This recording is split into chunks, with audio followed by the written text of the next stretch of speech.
रायगड महाराष्ट्रासह देश विदेशातील ताज्या बातम्या पाहण्यासाठी मॅक्स इंडिया लाईव्ह चॅनलला सबस्क्राईब करा आणि बेल आयकॉन दाबायला विसरू नका.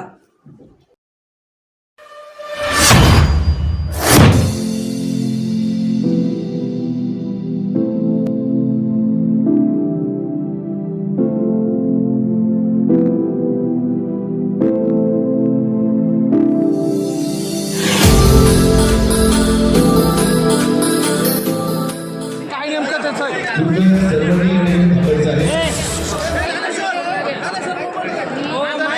माझ्याकडे एक फोन सातत्याने येतो. तो माणूस काय काय सांगतोय मला संजू. की याची सगळ्याची माहिती इलेक्शन कमिशनला देणार आहे, कारण माझ्या या गोष्टीवर विश्वास नाही आहे. त्यामुळे माझी एवढीच विनंती आहे की कुणाचीही आणि कुठल्या कॅन्डिडेटची फसवणूक होऊ नये. याच्यामुळे सत्तेत असू दे किंवा विरोधात पारदर्शक कारभार व्हावा.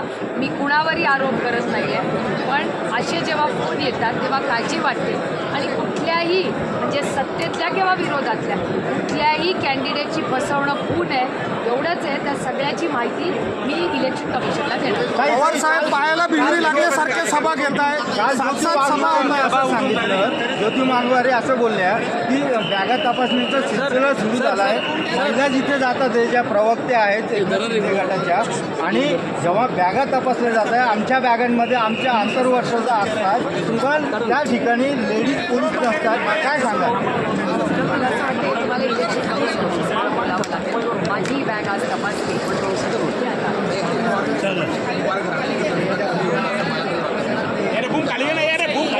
काय पण पकडतायत ते. आणि हे इलेक्शन आमच्या कुटुंबाचं नाही आहे, एक वैचारिक लढाई आहे महाराष्ट्रावर होणाऱ्या अन्यायाच्या विरोधात. आणि मी माझ्या कुटुंबासाठी लढत नाही आहे, मी महाराष्ट्राच्या मायबाप जनतेसाठी लढते. या भागातल्या शेतकऱ्यांना हमी भाव मिळत नाही आहे याच्यासाठी लढते. महिलांसाठी लढते, कारण का महिलांवर आंदोलन आहे. महागाई, बेरोजगारी आणि प्रचंड भ्रष्टाचार याच्यासाठी मी लढते. घरातला घरात हो, घरातला काय संबंध यायचा आहे? आम्ही राजकारणात आमच्या घरासाठी नाही आलो, आम्ही राजकारणात या राज्यातल्या मायबाप जनतेची सेवा करण्यासाठी आलो. अनेक उमेदवारांकडनं म्हणाले की अदानींसोबत बैठकीत शरद पवार देखील होते. काल कबुली केली की शरद पवार. हा प्रश्न तुम्ही अजित पवारांना विचारा. मी पहिल्याच दिवशी म्हणले होते की मला हे झालेलं माहिती नाही, आणि त्यांनीच स्टेटमेंट केलं आहे, त्यांनीच यू टर्न केला आहे. दोन्ही प्रश्न त्यांनाच विचारा, माझा काय संबंध नाही. पहिले साहेब असं म्हणायचं की माझ्यानंतर सुप्रियाकडे लक्ष द्या, मात्र आता ते नातवाकडे लक्ष द्या. मी स्वतः मुलासारखं आहे, त्यामुळे माझ्याकडे लक्ष का देत नाही असं अधिकार. 4 वेळा कुणाला उपमुख्यमंत्री केला, मला का रोहितला का येऊ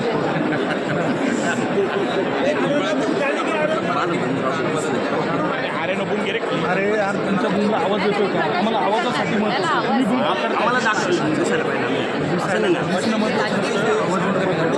या विधानावर अजितदादांपाठोपाठ पंकजा मुंडे ज्या भाजपच्या नेते आहेत त्यांनी देखील आले.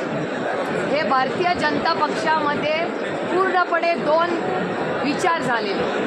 एकीकडे देवाभाऊ एक म्हणतात, दुसरीकडे त्यांचे मित्रपक्ष आणि पंकजाताई एक म्हणतात. याचा अर्थच भारतीय जनता पक्षाचेच 2 भाग झाले. आधी 2 पक्ष फोडून पास होणारे देवाभाऊ, ह्याचं उत्तर देवाभाऊंनाच विचारा की तुमचाच पक्ष विचाराने त्याचे 2 भाग झाले. त्याच्यात काय आम्ही income tax, CBI, ED, ice वीस काही नाही. आमच्याकडे तरी पक्ष फोडताना आईसचा वापर झाला. इथे तर वैचारिक भूमिकेतच 2 भाग झाले. याचं उत्तर तुम्हाला देवाभाऊंना विचारायला लागेल.